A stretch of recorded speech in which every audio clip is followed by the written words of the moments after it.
जेब में थोड़ा सा छेद हो गया तो सिक्के से पहले रिश्ते गिर जाते हैं।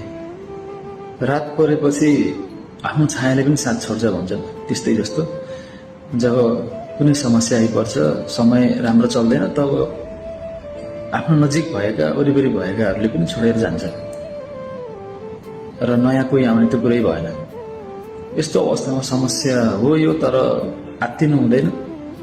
आफ्नो गन्तव्य सधैँ पछ्याइरहनु पर्छ अनि धैर्यता कायम गर्नुपर्छ। आत्मविश्वास नै यसको ठुलो औषधि हो।